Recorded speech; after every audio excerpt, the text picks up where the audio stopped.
இந்த முருகனை கண்டதும் நீ தொட்டு விட்டாலே போதும், நிச்சயம் வெற்றி செய்தி உன்னை தேடி வரும். என் பிள்ளையே, நீ நினைத்ததைத்தான் நான் நடத்தி தருவேன். எதையோ இழந்துவிட்டு இப்பொழுது நிம்மதி இல்லாமல் என் பிள்ளைகள் தவிக்கின்ற பரிதவிப்புக்கு விடை கொடுக்கத்தான் இந்த முருகனானவன், இந்த கந்தனானவன் வந்திருக்கின்றேன். ஆனாலும் ஓயாது உழைத்து கொண்டு இருக்கின்றாய். இந்த முருகனின் மீது நம்பிக்கை வைத்து என்ன செய்வது ஏது செய்வது என்றறியாத விஷயத்திற்கெல்லாம் விடை கிடைக்கும் நேரம் வந்துவிட்டது.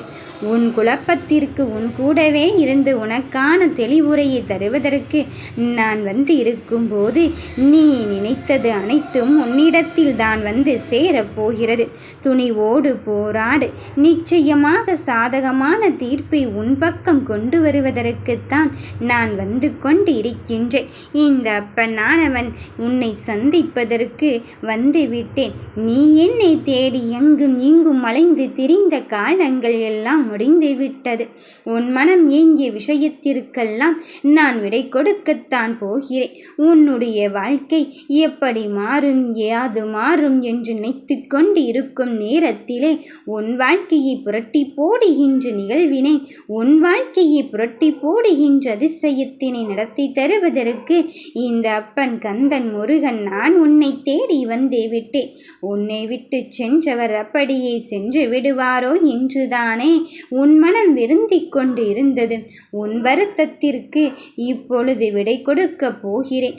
உன் வருத்தத்திற்கு இப்பொழுது பலன் கிடைக்கத்தான் போகிறது. என் தங்கமே, இதோ அவரே தானாக உன்னை தேடி வந்து பேசுவதற்கான நேர காலம் தொடங்கிவிட்டது. உனக்கான அன்பு எப்பொழுது கிடைக்கும் ஏது கிடைக்கும் என்று நினைத்து கொண்டு இருந்தாயல்லவா? இதோ உன் அன்பை மற்றவர்களுக்கு புரிய வைக்கும் நேரம் வந்துவிட்டது. உன்னை தவறாக புரிந்து கொண்டு விட்டாரோ என்று நினைத்து கொண்டு இருக்கும் வேளையிலே உனக்கு வெற்றி பாதையே நான் தருவதற்கு வந்து இருக்கும் போது இனி எந்த ஒரு விஷயத்தையும் நினைத்து நீ மனதில் வருத்தம் கொள்ளாதே. உறவுகளை மதிக்க தெரியாத சில பேருக்காக ஏன் நீ ஏங்கி தவித்து கொண்டிருக்கின்றாய்? உன்னப்பன் முருகன் அவர்களை நான் பார்த்து கொள்கிறேன். நீ தவிப்பதை என்னால் பார்க்க முடியவில்லை. உன்னுடைய பிரச்சனைகளை பற்றி ஒரு பொழுதும் பயப்பட வேண்டாம். உன்னுடைய அவமானங்கள் எல்லாம் வெகுமானமாகத்தான் மாறப்போகிறது.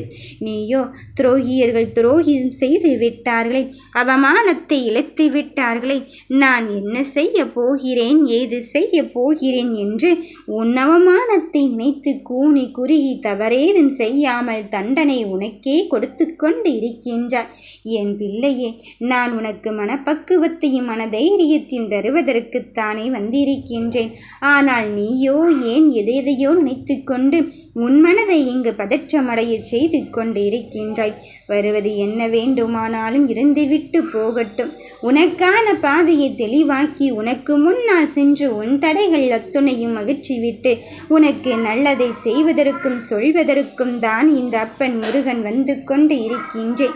நீ நினைத்த காரியம் எண்ணியதெல்லாம் இப்பொழுது நடக்க தொடங்கிவிட்டது. இதை கேட்கின்ற நொடி முதலே நான் உன்னுள்ளே இருப்பதை உணரக்கூடிய காலகட்டம் வந்துவிட்டது. நீ சற்றும் மனம் பதறுகிறாய். என்னாகும் என்று நாளை எதிர்பார்த்து காத்திருக்கின்றாய். உன் மனம் பதறுவதற்கு இங்கு என்ன இருந்து கொண்டு இருக்கின்றது?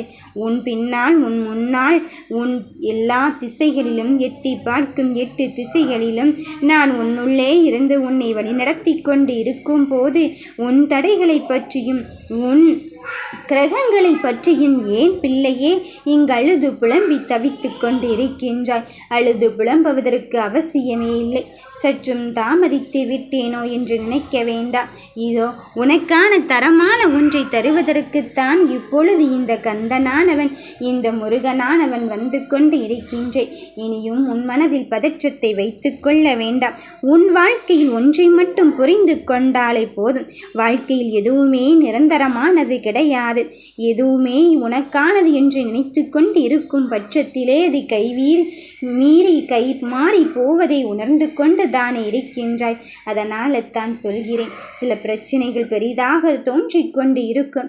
ஆனால் கண்மூடி முழிப்பதற்குள் அதில் ஒன்றுமில்லாதது போல் ஆகிவிடும். அதுதான் வாழ்க்கையின் யதார்த்தம். இந்த வாழ்க்கையின் யதார்த்தத்தை புரிந்து கொண்டாலே போதும். ஒன்றுமில்லாத பிரச்சனைக்காய் இவ்வளவு மனபாரத்தை தானே ஏற்றுக்கொண்டேன் என்று நீ அப்பொழுது வருந்துவதற்கு பதிலாக இப்பொழுதே உன்னை தயார்படுத்திக்கொள். எப்படியும் இந்த பிரச்சனை நாளை இங்கு தீரத்தான் போகிறது. எப்படியும் இந்த பிரச்சனை நாளை சரியாகத்தான் போகிறது. அப்படி இருக்கும் பட்சத்தில் நான் எதற்காக மனம் வருந்த வேண்டும்? அப்படி இருக்கும் போது என் முருகன் என் கூடவே இருந்து கொண்டு இருக்கும் போது நான் ஏன் மனம் கலங்க வேண்டும் என்பதில் தெளிவாகவே இரு. எதை எப்படி செய்ய வேண்டும் என்று உனக்கு முன்னால் சென்று உனக்கான அறிகுறிகளை நான் காண்பித்து கொண்டு தானே இருக்கின்றேன். இன்னுமா உன் மனம் பதற்றம் அடைந்து கொண்டு இருக்கின்றாய்?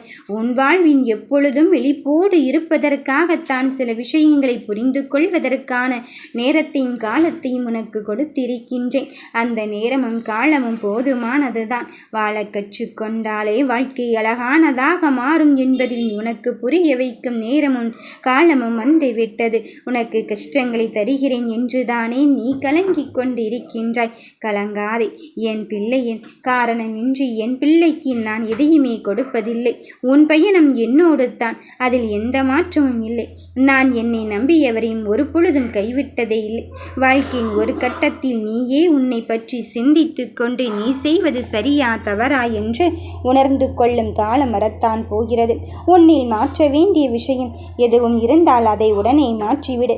தவறு என்று தெரிந்த பிறகு மீண்டும் மீண்டும் அதை செய்து கொண்டே இருக்காதே. உனக்கான வாய்ப்புகளையும் தேடல்களையும் கொடுத்து கொண்டு தானே இருக்கின்றேன். அதன் பிறகும் எதற்காக நீ சற்றும் யோசிக்கின்றாய்? ஒவ்வொரு நாளையும் மகிழ்ச்சியோடு வாழ கற்றுக்கொண்டாலே போதும். உனக்கான வெற்றியின் தருணம் உன்னை வந்து சேரும்.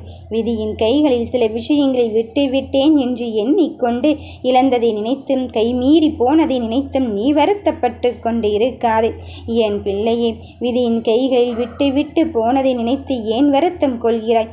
எத்தனையோ விஷயங்கள் நடந்து கொண்டு இருக்கும் பட்சத்தில் அத்தனையும் தாண்டி உனக்கான பாதையை நான் தெளிவுபடுத்த வந்து இருக்கின்றேன் என்பதை மட்டும் உணர்ந்து கொள். நடப்பதும் நடக்கப் போவதும் நான் உன்னால் இங்கு செயல்பட்டு கொண்டு இருக்கின்றேன். முருகனே கந்தனே என்று என்னை வழிபட தொடங்கியிருக்கும் என் பிள்ளையே, உன்னை கைவிடும் எண்ணம் எனக்கு துள்ளியளவு கூட கிடையாது. யார் என்ன சொன்னாலும் சரி, என் பிள்ளையை என் கருவறைக்குள் வைத்தல்லவா நான் பாதுகாத்து கொண்டு இருக்கின்றேன்.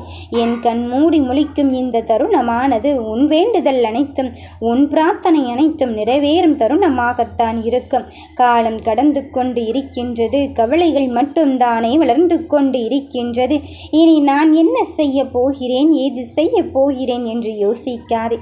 யார் என்ன சொன்னாலும் ஏது செய்தால் உன் வாழ்க்கையின் தருணத்தை உருவாக்கி உனக்கான வெற்றியை தருவதற்காக நான் வந்து இருக்கும் போது நடப்பது எல்லாம் நல்லதாகத்தான் நடக்கப் போகிறது. என்னை நம்பியவரை நான் ஒரு பொழுதும் கைவிட மாட்டேன் என்று உனக்கு தெரியும் அல்லவா? அதன் பிறகும் எதற்காக என் பிள்ளையை எதையோ நினைத்து கொண்டு இருக்கின்றான்? மற்றவர்கள் சாபம் கொடுக்கிறார்கள், மற்றவர்கள் துரோகத்தை இழைக்கிறார்கள், மற்றவர்கள் பழிவாங்க நினைக்கிறார்கள் என்றுதானே மற்றவர்களின் வாழ்க்கையை நினைத்து உன் வாழ்க்கை இழந்து கொண்டு இருக்கின்றாய். அவர்கள் சொல்லி என்ன நடக்கப் போகிறது? நான் அல்லவா உன் விதியை மாற்ற வந்து இருக்கின்றேன். நான் அல்லவா உன் தலையெழுத்தை மாற்ற வந்து இருக்கின்றேன். உன் வாழ்வில் மாற்றங்கள் வரும் சமயத்தில் கவலை கொள்ளாதே. விரும்பியவர்கள் வரவில்லை என்றால் உன்னை ஏமாற்றி சென்று விட்டார்கள் என்று இருக்கும் பட்சத்தில் உன் வாழ்க்கையின் அடுத்த நிலைக்கு எடுத்து செல்வதற்கு தைரியத்தையும் மனப்பக்குவத்தையும் நீ வளர்த்துக்கொள். உன்னோடு நான் இருக்கும் போது எதை நினைத்தும் உன் மனம் வருத்தம் அடையாதே. நீ கலங்கி நின்ற விஷயத்திற்கும் கவலைப்பட்ட விஷயத்திற்கும் உன் மனதிற்கு விடை கொடுக்கத்தான் வந்து இருக்கின்றேன். நடப்பது எதுவாயினும், யார் உன்னை சுற்றி இருந்தாலும் இல்லாவிட்டாலும் உனக்கான பாதையை தெளிவாக்குவதற்கு இந்த அப்பன் முருகன் நான் வந்து இருக்கும் போது கவனமாக சிந்தித்து செயல்படு. உனக்கு அதிர்ஷ்டத்தையும் பேரதிசயத்தையும் நிறைவாக மன நிறைவாக தந்து உன் வாழ்க்கையின் மாற்றத்தை தருவதற்கு இந்த அப்பன் முருகன் வேலவன் நான் வந்து இருக்கும் போது நீ எதிர்பார்த்த தருணம் காரணம் இதுதானே என்று உனக்குள் இருந்து உன்னை வழிநடத்தப் போகிறேன். என் பிள்ளையே, யாரோ ஒருவருக்காக சில விஷயங்களை மாற்றிக்கொண்டு உன் வாழ்க்கை இழந்து விடாதே. யாரும் இங்கு யாருக்காகவும் வாழ்வதில்லை. சில விஷயங்கள் இப்படித்தான் நடந்து கொண்டு இருக்கிறது என்றால் அதை தூசி தட்டி கொண்டு நீ போய்கொண்டே இரு. உன் மனதை மாற்றிக்கொண்டு உனக்கான விஷயத்தில் மட்டும் வைராக்கியமாக இரு. நீ நினைத்ததை அடைவதற்கு நான் உன்னுள்ளே தான் இருக்கின்றேன். எத்தனை பேர் என்ன சொன்னாலும் சரி, நான் உனக்கு சொல்வதைத்தான் நடத்தி தருவேன். தடுப்பது யாராக இருந்தாலும், அந்த யமனாக இருந்தாலும் சரி, உன் வாழ்க்கை கனவை என்னிடம் ஒப்படைத்து விட யாம் இருக்க பயமேன்.